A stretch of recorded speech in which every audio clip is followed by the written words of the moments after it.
Ok, bon, on commence si tu es Oui, prêt. absolument. L'entretien sera filmé et puis aussi on aura une version audio et puis probablement on essaiera de publier si tu es d'accord avec Francosphère. Et le titre du travail c'est Passagère de nuit vers quelle destination. Et donc bonjour Yannick. Bonjour Mehdi. Je suis vraiment heureux de te revoir. Ça fait quelques années. Oui, quelques années. Et donc, on est ici à la Florida State University. Je voulais te redire mes félicitations pour ton nouveau prix, plus que mérité. Et avant de passer directement à une conversation sur ton œuvre, et particulièrement sur Passagère de nuit, j'aimerais simplement te poser 2 questions préliminaires. La première, c'est comment tu vas? Et la deuxième, bon, avec la situation, les temps sont en Haïti, dans le monde. Et la deuxième, c'est quelle est ta relation aujourd'hui avec la joie? Et cette deuxième question, pour moi, parce que je trouve dans ce livre un appel à la joie face à l'adversité. Voilà. D'abord, je vais te répondre ce que je réponds à tout ce que je croise en Haïti ou ailleurs, mais surtout en Haïti puisque je vis en Haïti la plupart du temps. Je ne peux pas me permettre d'aller mal. Pourquoi je le dis? Parce que aller mal, ce serait s'avouer vaincu une deuxième fois par les circonstances. Donc je ne peux pas me permettre d'aller mal, donc je fais tous les jours pour maintenir le cap dans une situation difficile, conjoncture difficile, obstacle, je crois, difficulté d'ordre personnel, et puis de l'environnement. Donc, je m'accroche. Peut-être que c'est cette foi dans les petites victoires à bas bruit du quotidien. On se dit, bon, c'est ça de gagner sur les lits, chaque jour.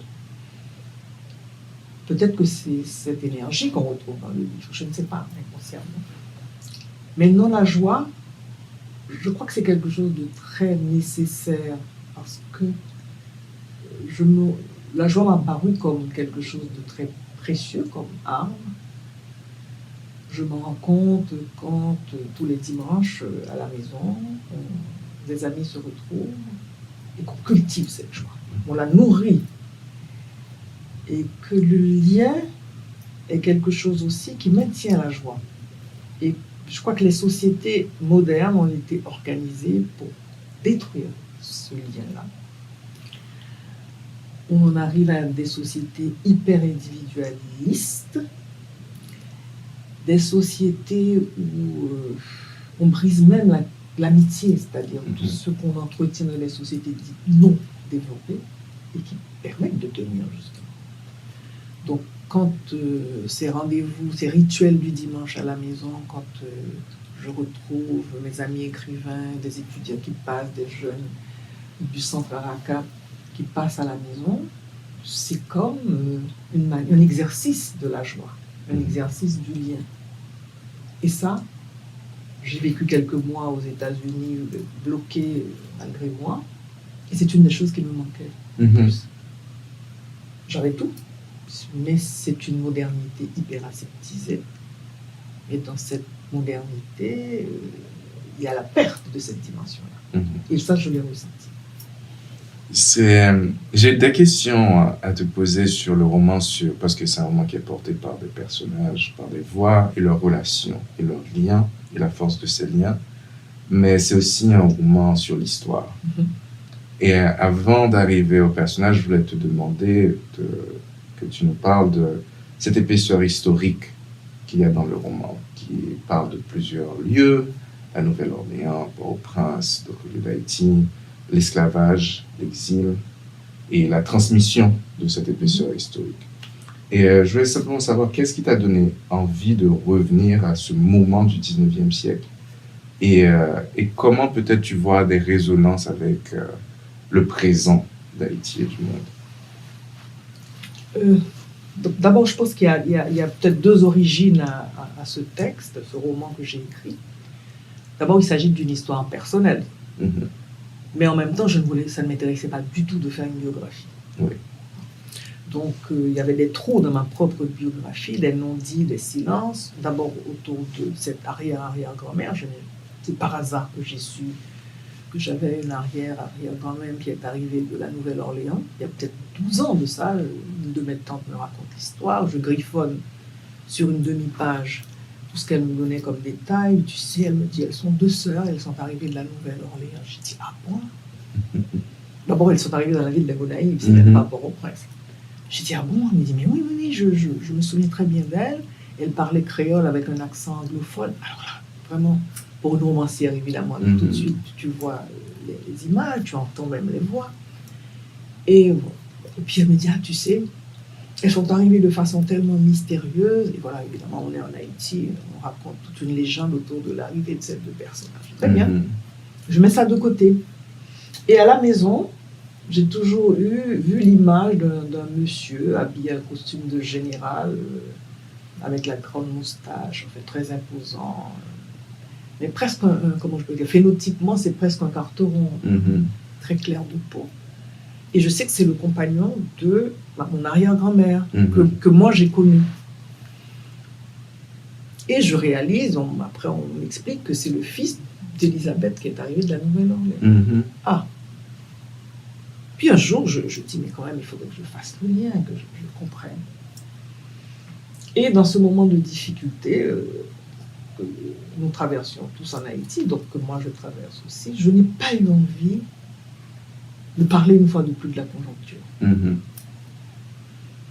Ça, c'est une chose. La deuxième, c'est que j'ai appris depuis longtemps qu'il fallait les émotions du présent, c'est une chose, mais pour comprendre le présent, il fallait se référer souvent à l'histoire longue. Parce que l'histoire longue se répète. Et je me suis dit, de toute façon, je ne veux pas faire une biographie, donc je n'ai pas à respecter les règles de la biographie. Je ne veux pas non plus faire un roman historique, c'est pas le propos. Donc, c'est l'imaginaire littéraire qui va me sauver. Je me suis dit, tu inventes. Bien sûr. Et c'est là que je vois la puissance de la littérature. J'ai pu réinventer ces femmes. Donc, j'ai fait décaler dans le temps. Je les ai mis au 19e siècle. Et je me suis mise à me documenter à la fois sur la Nouvelle-Orléans, sur Haïti au 19e siècle, tout en me disant, tu écris un roman, tu n'écris ni une biographie, ni un roman historique. Et c'est intéressant parce que j'ai pu le faire parce que j'ai fait parler celles qui ne parlent jamais. Donc ça m'a permis d'avoir une voix intime, une voix de l'ombre, qu'on n'entend pas souvent, ce sont les voix de femmes, pour raconter, en fait, leur passage. J'ai un ticket parce que sur cette question du refus de la conjoncture, ou plutôt du passé de la conjoncture qui ramène le passé, parce que j'ai l'impression que dans le roman, l'une des choses qui revient, qui le structure, c'est ce rappel que les catastrophes humaines, naturelles, tremblements de terre, cyclones, esclavage, les inondations est très très présent et un peu lie les deux espaces du livre, et qu'il y a un rapport à la mémoire, à la résistance de ceux qui survivent à ces catastrophes et s'en souviennent. Et je me demandais si vraiment cette insistance sur une vision cyclique de l'histoire, est-ce que pour toi, elle est une manière particulière de résister, de comprendre ceux qui ont traversé ces moments, et justement, comme tu disais, est-ce que c'est aussi une manière de voir et de ne pas oublier ce qui continue à brûler sous la surface? Tout à fait. L'autre jour, enfin l'année dernière, non cette année plutôt, au moment du bicentenaire de la dette, la revue Histoire me demande un entretien. Je dis, écoutez, je ne suis pas historienne, mais en fait, je vais essayer de répondre. Et je me suis rendu compte que Haïti, c'était quand même le fruit de beaucoup de hasards. Un hasard géologique. Il se trouve qu'on est dans un réseau de failles entre la faille du Nord, la grande faille du Nord et la faille du Sud. Les plaques du Nord, pardon, plaques du Sud. C'est un hasard climatique. On est sur la route des cyclones. Un hasard historique. 1804. Et Les hasards naturels vont être réexpliqués par ce hasard historique. On va toujours dire que c'est la malédiction. Un hasard géographique, on est quand même au cœur de l'Amérique. Ça fait beaucoup de choses. Et je pense que quelque part, il nous faut creuser justement derrière tous ces hasards pour essayer de comprendre ce qui nous arrive aussi. Nous sommes dans une vulnérabilité quasi permanente, mais en même temps, qu'est-ce qu'on a développé inconsciemment ou consciemment pour être à même de survivre à ces vulnérabilités. Et c'est énorme. Mais en même temps, le fait d'être à ce carrefour américain et caribéen fait aussi que nous sommes porteurs de quelque chose d'extraordinaire. Moi, je découvre, par exemple, l'apport extraordinaire de ceux qui arrivent de Saint-Domingue à la Nouvelle-Orléans. Et on se rend compte que c'est une des premières villes monde de la modernité. Et Haïti y est pour beaucoup. Donc je me dis, mais c'est quand même incroyable d'avoir cette mémoire, ce qu'on ne nous enseigne pas beaucoup dans les écoles en Haïti, dans l'histoire. C'est encore les silences de l'histoire. Donc c'était une manière pour moi de découvrir ça. Et quand on regarde la Nouvelle-Orléans elle-même, c'est une terre fragile, parce qu'il y a toujours ces fameuses inondations. Et les tempêtes à la Nouvelle-Orléans, ça conduit toujours à des catastrophes. Aussi, c'est une ville menacée par les eaux. Et je me suis dit, mais il faudrait quand même essayer de comprendre tout ce qui nous arrive de ces hasards de la nature, du relief, en fait, de la géologie, et puis de comprendre aussi l'histoire. Ça fait beaucoup. Ouais. Et ça fait beaucoup. Et je me suis rendu, en écrivant ce roman, je me suis dit, ça fait beaucoup. Et maintenant, je commence à étudier le 19e siècle, la documentation, au-delà des faits historiques, parce que pour moi, la révolution haïtienne, comme toutes les trois grandes révolutions des temps modernes, elle est inachevée et imparfaite. On a beau dire 1804, grande révolution, elle est inachevée, elle est imparfaite. Mais il y a aussi le fait, par exemple, on n'imagine pas le nombre d'incendies qu'il y a eu à Port-au-Prince pendant le 19e siècle. En dehors des tremblements de terre, les incendies, les inondations. Donc, on est dans une vulnérabilité permanente. Oui. Voilà. J'aime beaucoup ce que tu dis à propos de... c'est beaucoup. Et c'est quelque chose qui m'intrigue personnellement dans le travail de romancier. C'est comment quand on s'attelle à un siècle, quand on s'attelle à une région, comment on fait pour délimiter l'extension du roman. Bon, évidemment, il y a des personnages principaux, il y a des lieux principaux, mais je lisais ton livre et à un moment donné, on mentionne Cuba, on mentionne d'autres îles. Ensuite, vers la fin, la République dominicaine apparaît. Et comme tu dis, tu es en train de faire un travail de recherche, et puis tu écris, et tu es avec ces personnages. Qu'est-ce qui se passe qui permet en fait d'avoir cet espace clos du roman qui craque dans tellement d'endroits, et toi tu arrives à le contenir dans une ou deux histoires? Parce que je me suis rendu compte, dès le départ, je me suis dit, ce sont des voix de femmes qui doivent porter ce poids énorme. Et c'est peut-être ce qui m'a permis de tenir le cap, parce que je me suis dit, il faut qu'on entende ces femmes parler. Et si le fait d'avoir tenu aussi longtemps, et jusqu'à aujourd'hui, et si ce n'était pas aussi le fait de la puissance des femmes, que dans leur silence, elles avaient ce pouvoir de tenir dans ce que j'appelle les victoires à bas bruit du quotidien. D'accord.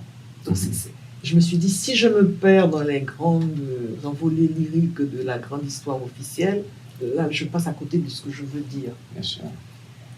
Parce que les catastrophes, elles ont des effets sur nos vies quotidiennes. Mais qui est-ce qui fait que ces vies quotidiennes ne partent pas en éclats? Ce sont ces femmes qui gèrent ce quotidien, et puis qui se disent, on ne va pas regarder trop loin, on va sauver cet aujourd'hui. Donc cet ancrage dans le présent, et ce sont ces petites victoires du présent qui s'accumulent pour faire l'avenir. Mhm. Et j'ai l'impression que tu réponds déjà partiellement à la question que j'avais juste après, qui est sur ces généalogies féminines, et un peu, je sais pas, cette sorte de transmission matriarcale qui tient en fait le destin des personnages. Je les vois un peu toutes qui protègent, qui soignent les autres, elles-mêmes, toute cette lignée d'aïeuls, de mères, de filles. Et je voulais savoir vraiment un peu plus sur cette chaîne matrilinéaire dans l'histoire dont tu parles là déjà. Et peut-être pour toi individuellement, ou peut-être aussi dans la littérature caribéenne ou autre, et dans la vie en général. Écoute, je me suis rendu compte que dans mes romans, il y avait énormément de voix de femmes, depuis toujours. Et je me suis dit, bon, finalement, je fais parler ceux qu'on n'écoute jamais, très peu. Par exemple, et j'ai compris aussi, par exemple, le poids et l'importance d'une romancière comme Marie Chauvel. Je me suis dit, je comprends maintenant le silence qui a été fait autour de son livre Amour, colère, folie. Parce que quand elle arrive après deux grands géants qui sont Jacques-Stéphane Alexis et Jacques Roumain, il y a des personnages de grande dimension comme Manuel ou bien Hilarion, mais on ne dit jamais ce que pense Anaïs. On ne sait pas. Je n'ai jamais su ce que pensait Claire Heureuse, la femme d'Hilarion, enfin la compagne.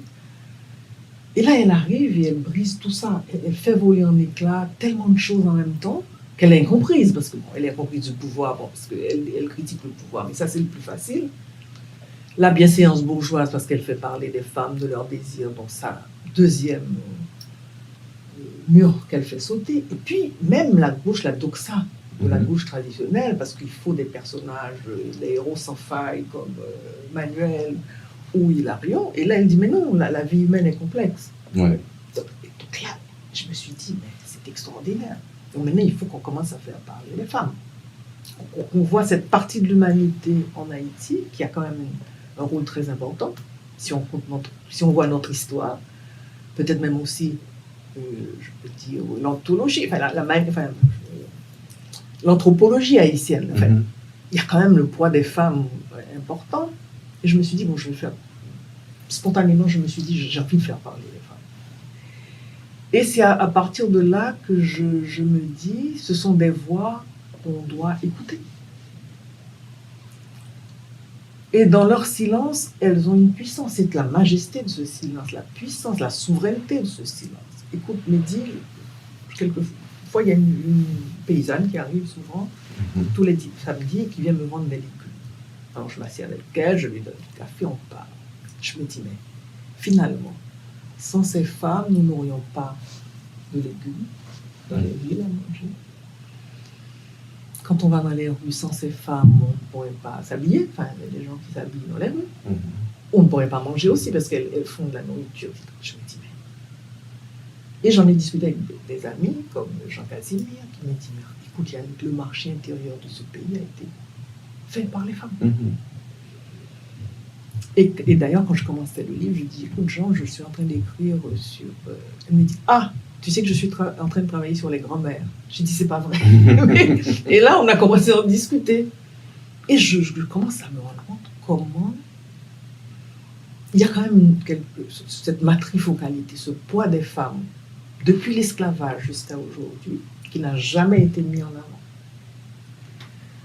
Ça m'a permis aussi d'aller du côté de ma propre famille, et je me rends compte comment l'apport de cette arrière-grand-mère dans la maison, de ma grand-mère qui m'a appris à lire, je me souviens jusqu'à présent du titre du livre, de ma mère qui a été un pilier aussi. Je me dis, mais finalement, pourquoi est-ce qu'on ne parle pas de ça, de ce rôle? Et là, le faire, c'est entrer dans une forme de féminisme qui est notre féminisme à nous, qui n'est pas un féminisme, bien que le patriarcat existe un peu partout dans le monde, mais il y a une manière de répondre à une domination qui est propre à notre histoire, à notre anthropologie, à nos sociétés. Et qui m'a semblé tellement intéressante. Parce que, évidemment, maintenant, il y a tout un travail de parler des héros comme Sanit Belair ou bien Fatima, Cécile Fatima. Mais et les autres? Parce qu'il y a toutes les autres qui ont porté cette société, qui ont permis que nous soyons jusque-là aujourd'hui. Et j'avais aussi une question sur cette société-là, et un peu qui est dans l'arrière-plan du livre, peut-être même pas dans l'arrière-plan. C'est un des revers de cette matrilinéarité, c'est la figure d'Aïsan, discrète mais centrale dans le texte. Et aussi la mention de Dantor et de Marie, leur opposition, disons, ou d'une préférence pour Dantor à un moment donné. Et je me demandais pourquoi cette figure d'Aïsan, plutôt que celle de Loi plus visible, que ce soit féminine comme Erzulie, ou un autre qui est mentionné, Ogou, c'est-à-dire les lois majeures du Panthéon. Et il y a même un début d'explication de cette sorte d'importance d'Aïsan.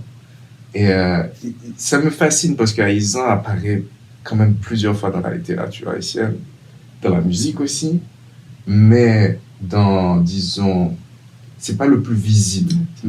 Là, mais pas visible. Et je voulais savoir, toi, quelle est cette rencontre avec Aïsan? Oui, alors, j'étudiais un peu, je me disais, mais quelle est?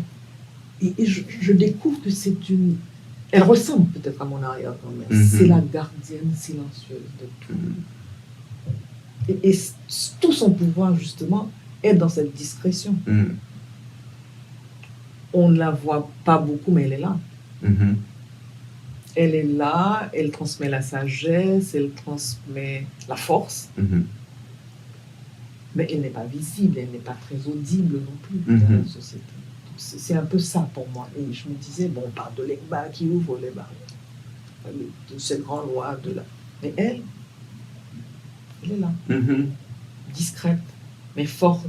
Elle te transmet presque avec un message muet, à la limite. Tu vois? Oui. Et même cet attribut du commerce. Tu parlais des femmes qui ont fait le marché. C'est un attribut très...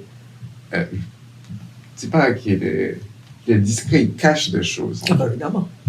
C'est ok, d'accord, le droit du commerce. C'est l'art et c'est pas étonnant qu'elle soit, elle, la divinité justement du commerce, et que ces femmes ont construit le marché intérieur. Tu vois, donc oui, quelque part, elles nous apprennent ça.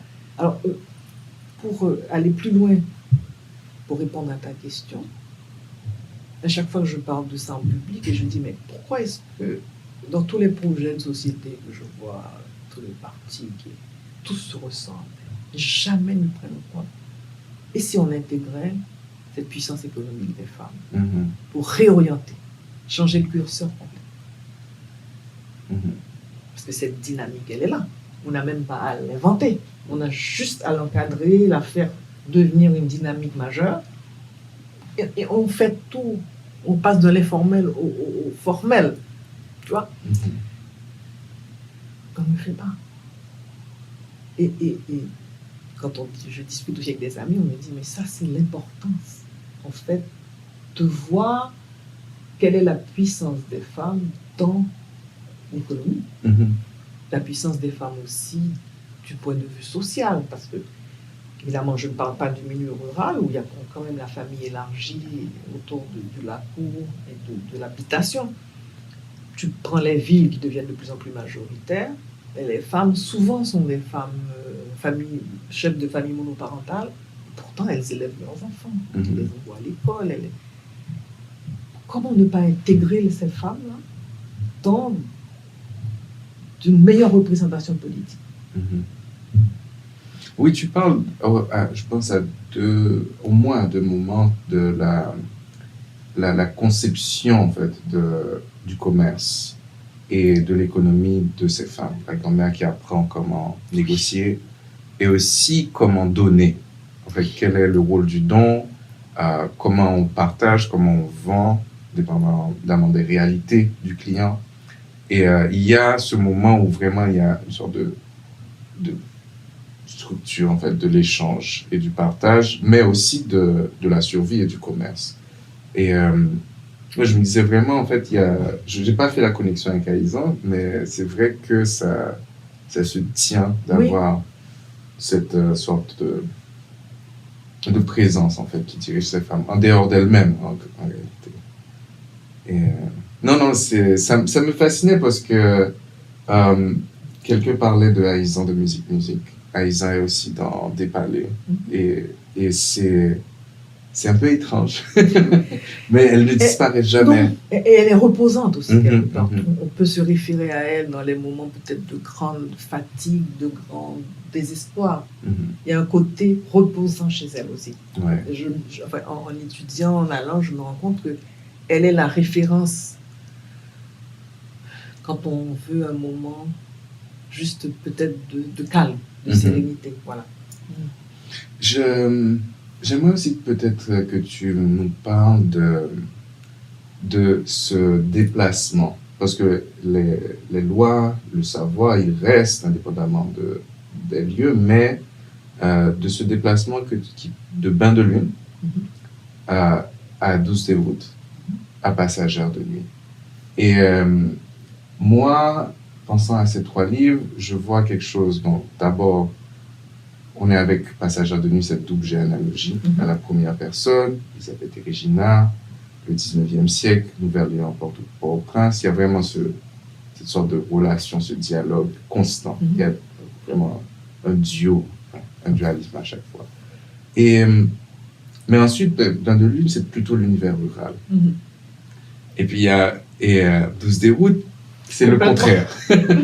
Et puis là, il y a quelque chose de plus intermédiaire, parce que c'est un autre monde historique. Donc, c'est pas la ville qu'on connaît, mais c'est pas non plus la ruralité.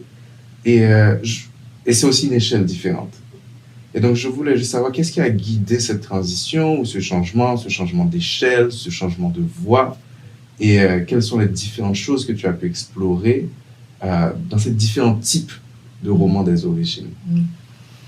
Alors, quand j'ai décidé d'écrire donc, ce roman, je me suis dit, la Nouvelle-Orléans, il faut que je lise sur la Nouvelle-Orléans. Donc, j'ai commencé à beaucoup lire sur la Nouvelle-Orléans. Et là, je découvre l'apport énorme des réfugiés de Saint-Domingue à cet endroit. Au-delà de ce que j'aurais même pu imaginer, les colons qui arrivent, certains avec leurs esclaves, d'autres, des affranchis qui arrivent aussi. Et je me rends compte que la cuisine de la Nouvelle-Orléans est impactée par ça, la musique de la Nouvelle-Orléans, parce que je me souviens que Gérard Barthélemy, il y a longtemps, m'avait passé un texte qui s'appelle The Creole Origins of Jazz, et je vois que Jerry Wall-Morton, c'est un Lamotte qui est arrivé d'Haïti. Et on se rend compte aussi que le jazz va naître de la rencontre de musiciens qui arrivent de Saint-Domingue et de chants des esclaves dans les plantations. Tu vois? Mais non, je continue les recherches, je me rends compte que, par exemple, le vaudou, Marie Laveau arrive de Saint-Domingue aussi, première génération, bien qu'il y avait déjà des pratiques, mais elle est plus connue, elle va donner une visibilité. Qu'en 1817, c'est une pratique autorisée. Tu t'imagines bien avant. Bien sûr. Incroyable.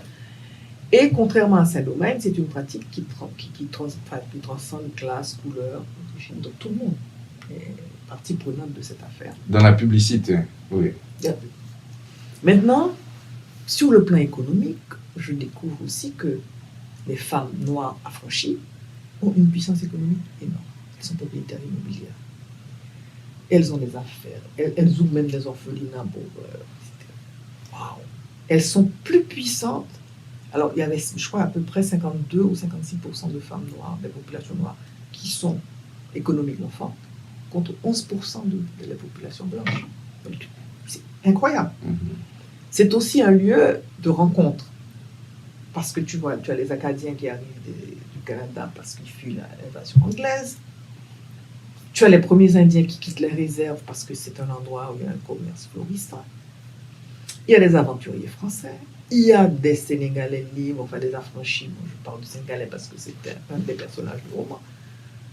Et tout ce monde se rencontre dans un lieu qui est unique à cette époque, dont la diversité est remarquable, mais aussi c'est un lieu, je lisais un texte qui disait que par exemple, ce qui est mis dans les registres officiels ne représente que 20% de la réalité du commerce. Tout se fait de manière clandestine. C'est de la contrebande. Il construit des petits ports clandestins. Enfin, c'est un bouillonnement absolument incroyable.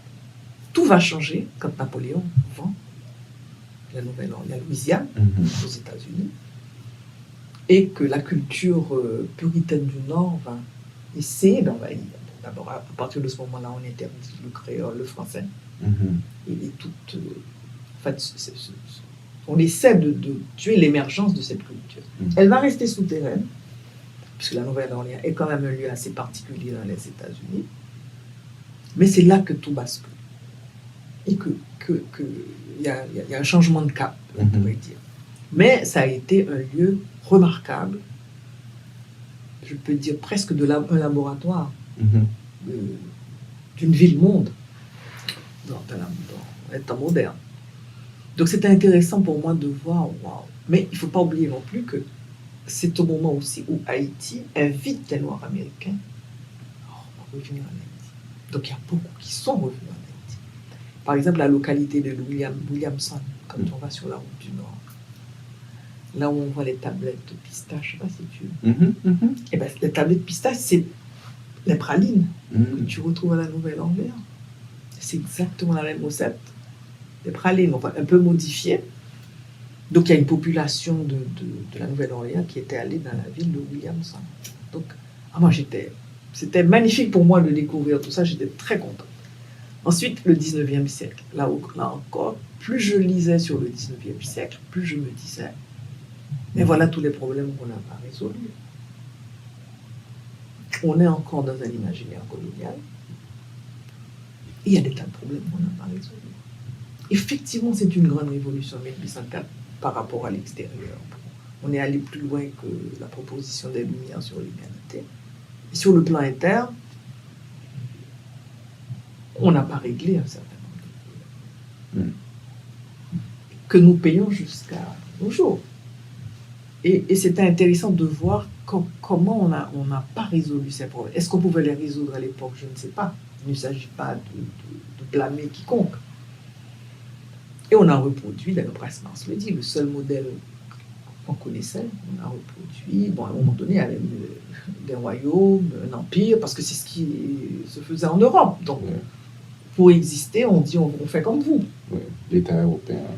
Tu vois, mais, quelque part, on a reproduit une forme de colonisation interne, avec un imaginaire colonial. Voilà. Des discriminations. Quand on dit colonisation, quand on dit imaginaire colonial, tu as forcément des discriminations sociales, de couleur, enfin, de genre, enfin, tout ce que tu peux imaginer. Mais c'était intéressant.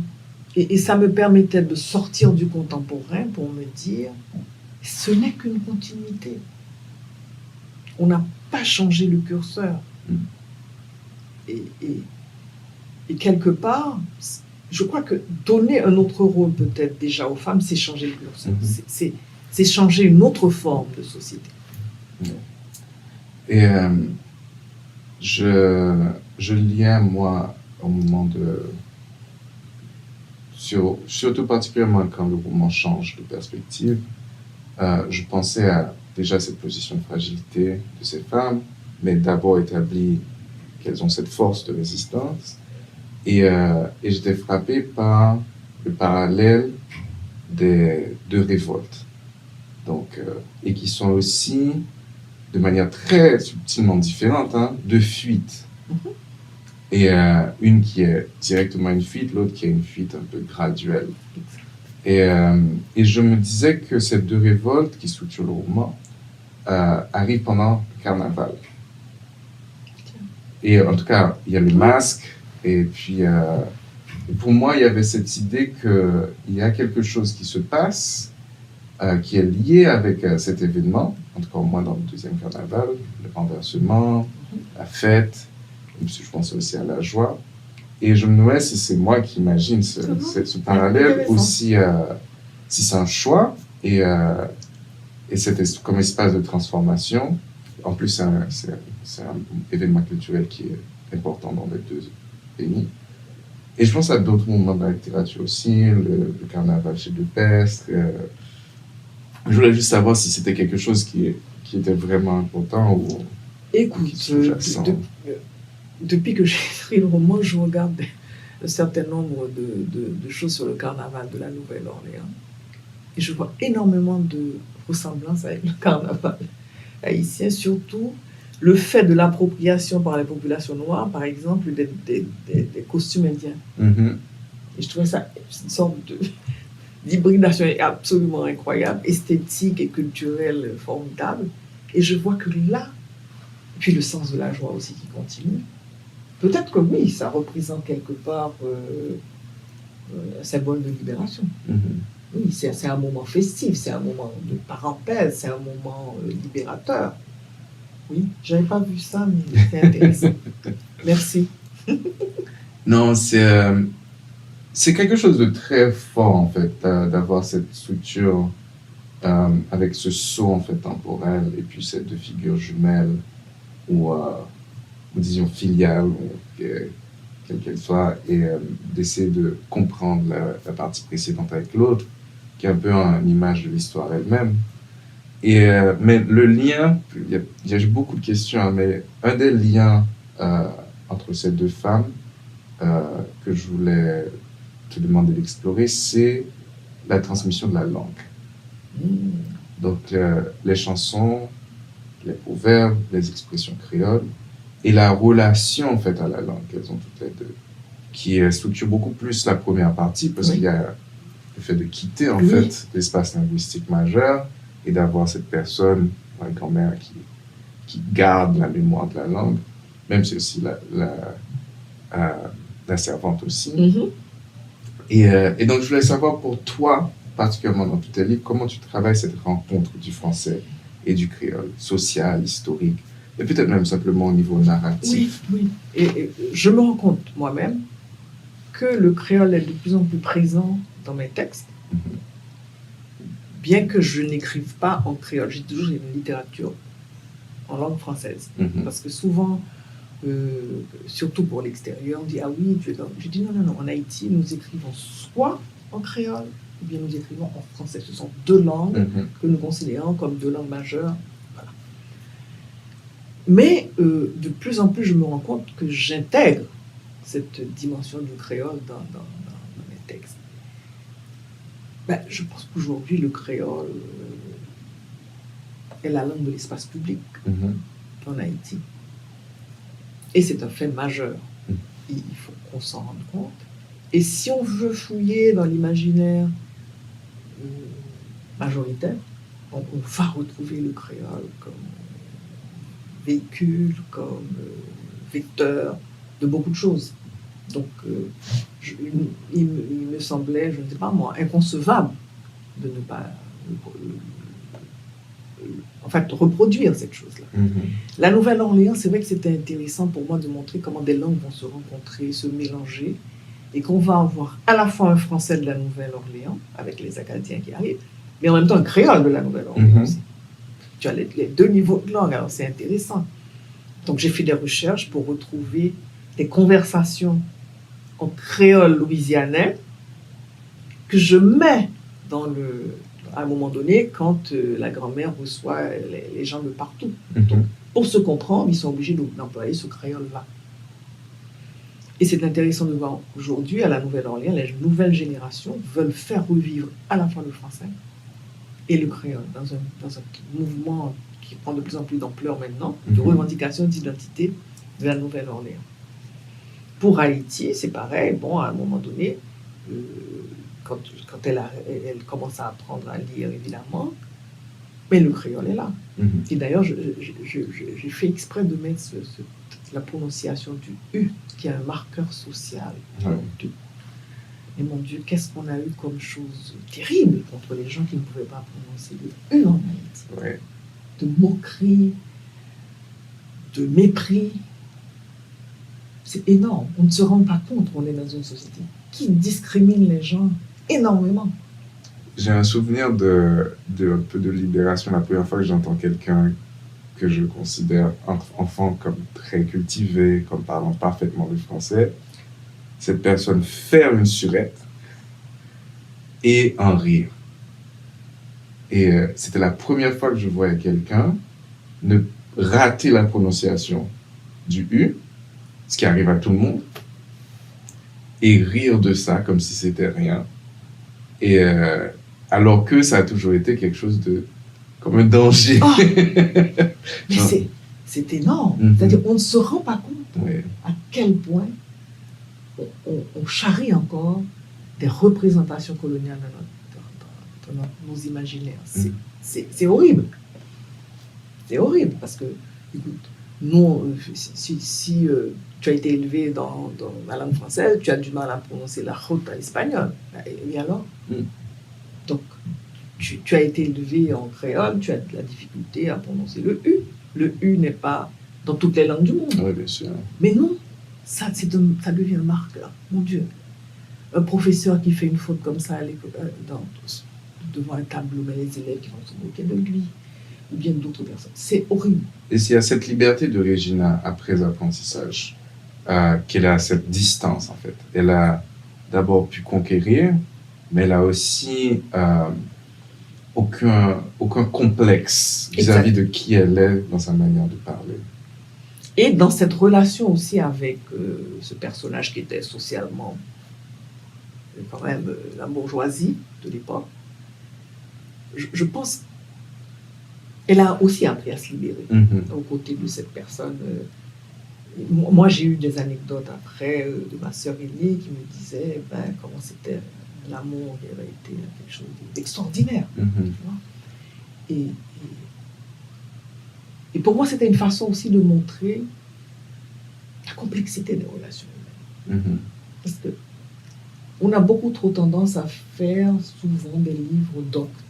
Il y a toujours les bons d'un côté, les méchants. Je dis, mais écoutez, si les gens ne s'étaient pas rencontrés, même dans les relations de domination, le métissage n'aurait pas existé.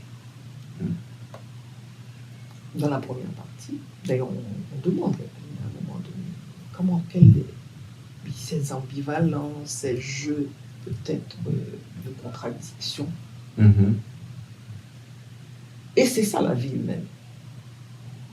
Et moi, c'est quelque chose en fait, que je sentais intuitivement. Et quand j'ai lu L'art du roman de Kundera, c'est quelque chose qui m'est resté. Il me dit, le roman, c'est l'espace de la complexité. Parce que Betty m'arrive, par exemple, de signer une pétition ou bien d'écrire une tribune. Il n'y a pas de... On ne peut pas être entre les deux. Quand on fait une tribune, c'est comme ça, on dénonce quelque chose. Et dans le roman, on est avec le tremblement, les complexités, de l'âme humaine. Oui, bien sûr. C'est quelque chose que je n'ai pas arrêté de mettre au moins 4 ou 5 fois et j'ai hésité à le faire revenir dans mes questions, à mettre en marge de ma lecture. C'est cette perspective-là, pas de flou moral du tout, mais une grande vue sur cette complexité morale ou cette ambivalence ou bien des choix irrésolus et peut-être pas, qui n'ont pas de résolution parfaite. Et ça me rappelait à chaque fois un autre auteur, une autre autrice, c'est Maryse Condé. Et je pensais à Tituba et je pensais à Traversée de la mangrove. Et à la fois la dispersion des fautes morales très profondes, même chez les personnages que nous aimons le plus, ou bien qui représentent une force, une vertu, etc. Et puis aussi la rencontre avec des gens qui portent des fautes très graves avec les héros ou les héroïnes. Tituba aime un commerçant juif qui est à un moment donné esclavagiste. Traverser de la mangrove, tout le monde est un peu bizarre et fautif.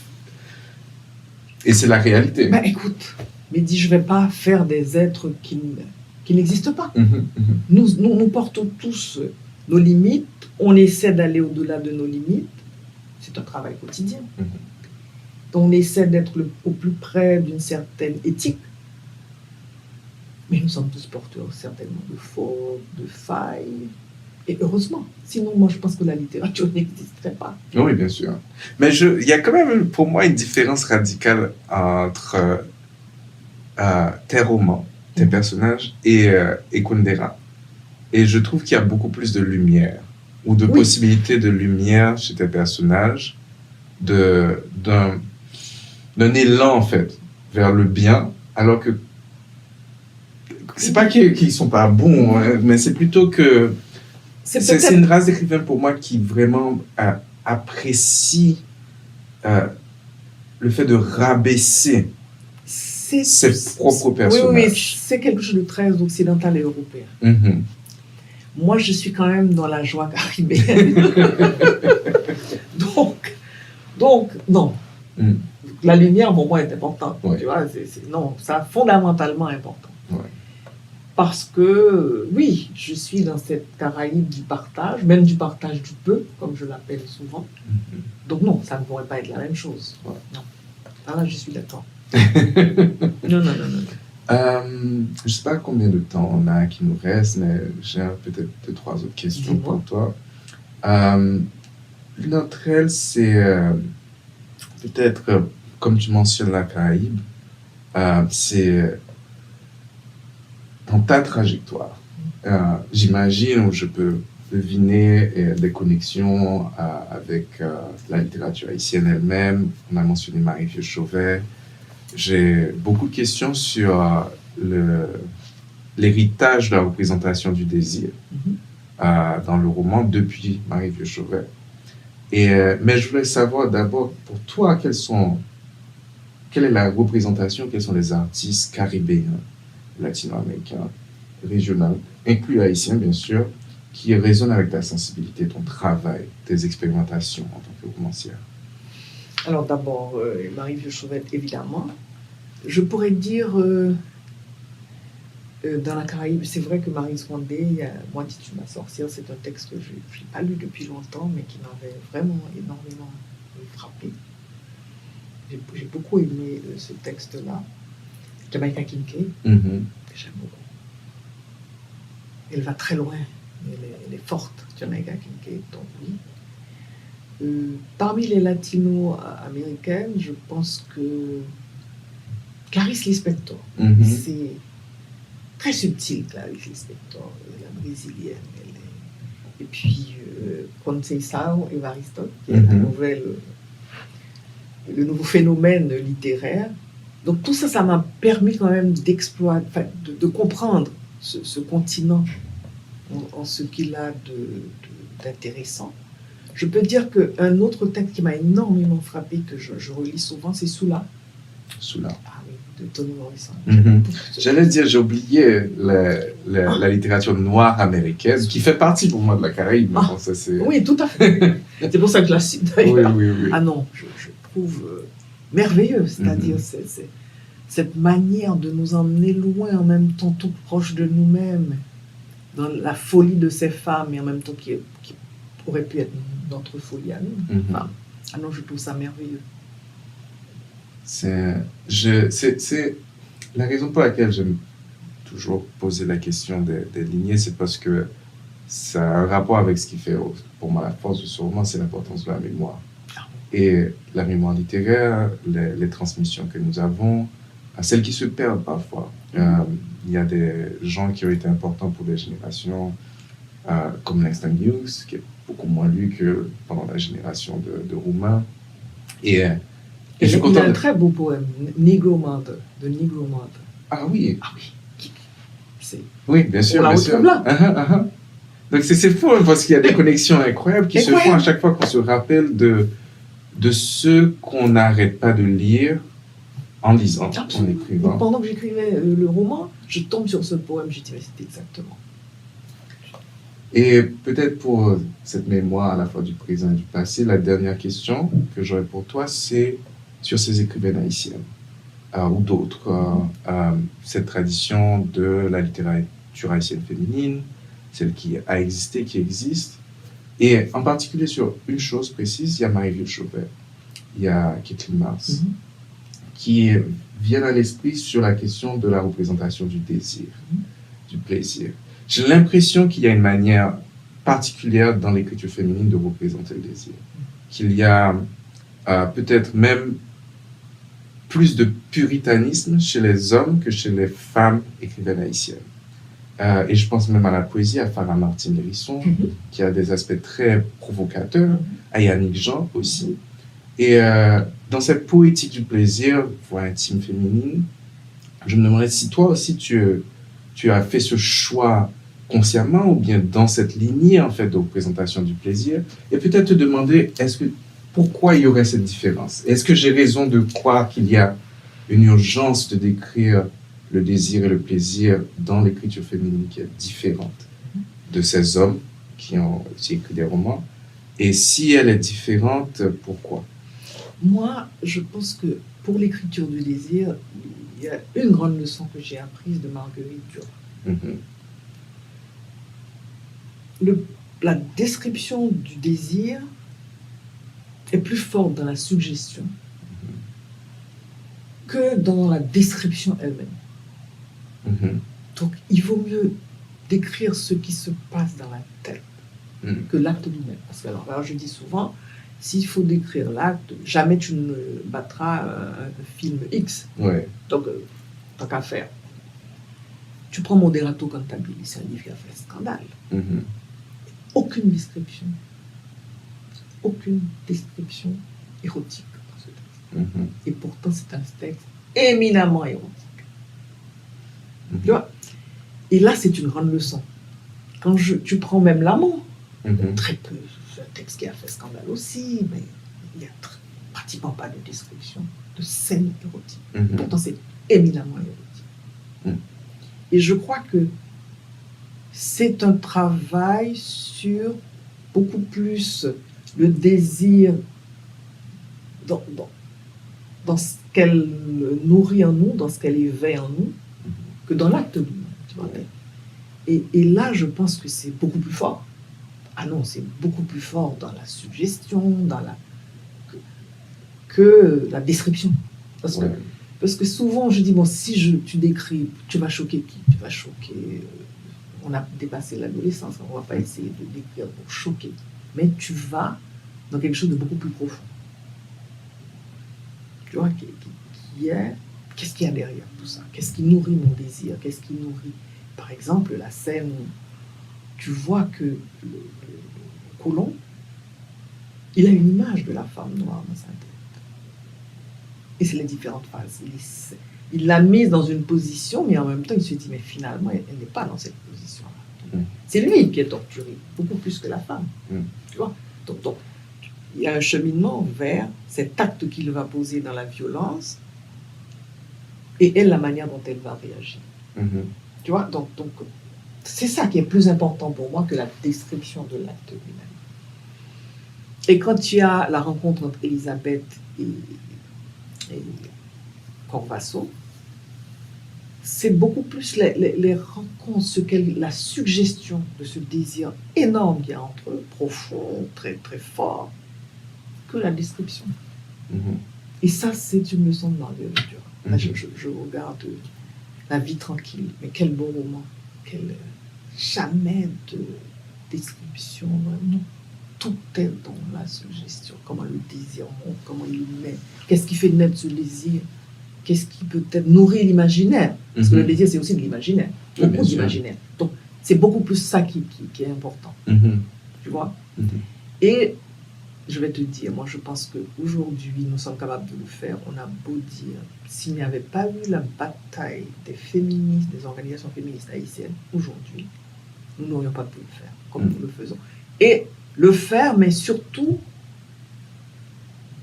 que la voix des femmes qui écrivent soit acceptée et reconnue, presque au même titre que la voix des hommes qui écrivent aujourd'hui en Haïti. Je ne pense pas que ce soit partout pareil. Tu vois, donc je pense qu'il y a quelque chose d'intéressant qui se passe en Haïti. Je me pose la question parce qu'il y a je ne sais pas si tu l'as vu, mais il y a un article très fort de Maryse Condé à l'époque, avec sa capacité à provoquer, à engager dans un duel. Elle s'y connaît. Oui, avec tous les hommes de la littérature caribéenne. Et d'abord, elle attaque le dogmatisme politique, elle attaque une sorte de vision messianique du héros. Et parmi les choses qu'elle déconstruit, qu'elle pose comme des failles, des limitations de cette littérature, déjà il faut le faire, c'est assez amusant, mais c'est aussi l'absence de l'intériorité féminine et du désir féminin. Déjà, l'absence du sexe tel qu'elle le définit, et ensuite l'absence du plaisir féminin en particulier. Elle attaque Roumain, elle attaque ses compatriotes. Elle dit quand il y a le désir féminin, il est genre complètement abstrait. Ah oui. Et tu mentionnais aussi l'absence de son intériorité. Et donc, je me disais, si elle a raison, et si elle le voit, là où les autres ne le voient pas, c'est qu'il y a quelque chose à dire là, un silence, et qui se présentait pour Marie-Vieux avec la poupée. C'est des choses qui sont quand même incroyables à écrire au moment où elle les écrit, non? Et donc, c'est pour ça que je me disais, qu'est-ce qui se passe en fait qui fait qu'il y a, pour moi, presque un silence là qu'il n'y a pas ici, au même moment. Pourquoi Romain, pourquoi Alexis ne peut pas représenter de la même manière que Marie-Vieux Chauvet représentera? Oui. Alors, voilà. À la décharge d'Alexis, je dois dire que dans l'espace d'un ciment, il y a quand même... Oui, il commence à se rendre compte.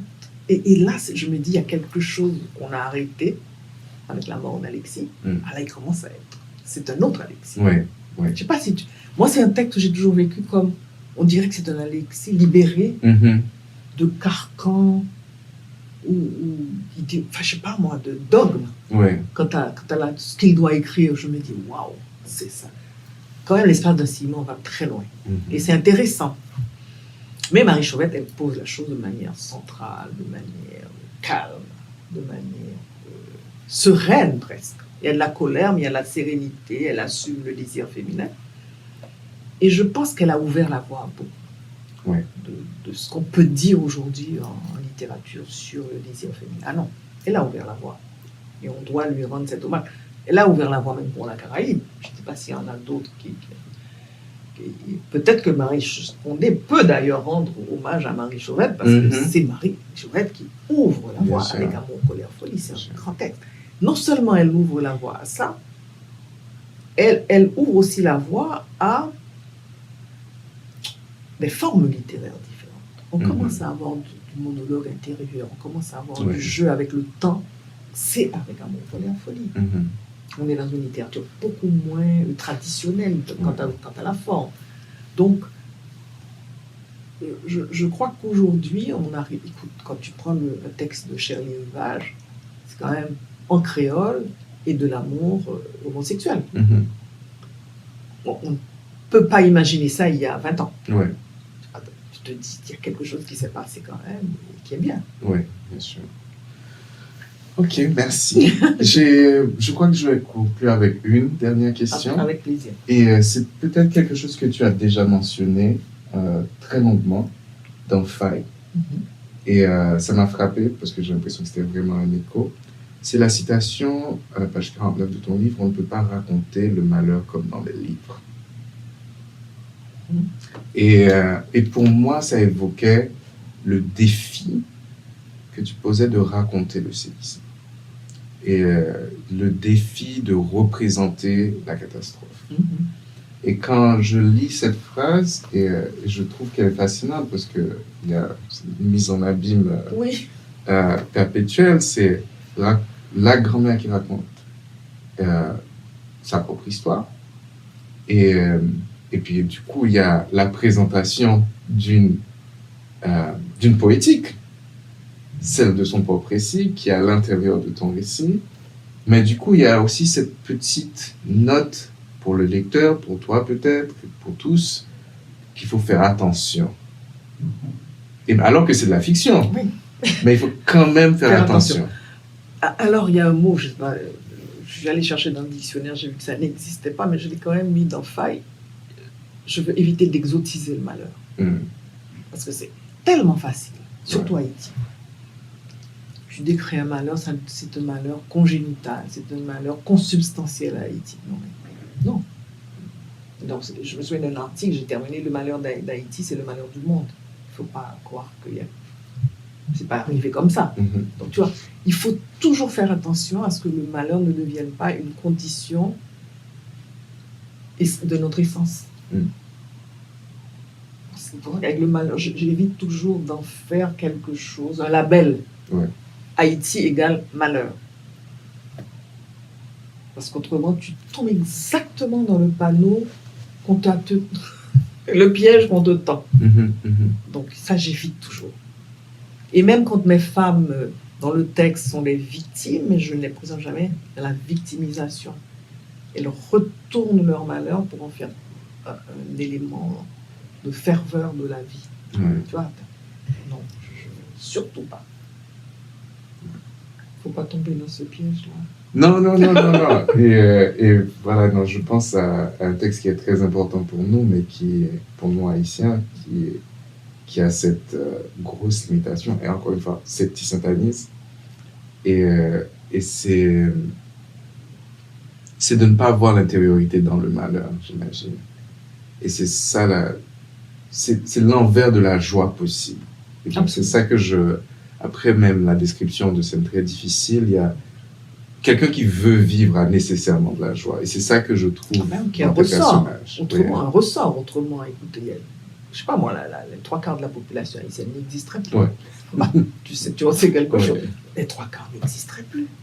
Les gens vivent des choses terribles, mais arrivent quand même à surmonter cette chose-là.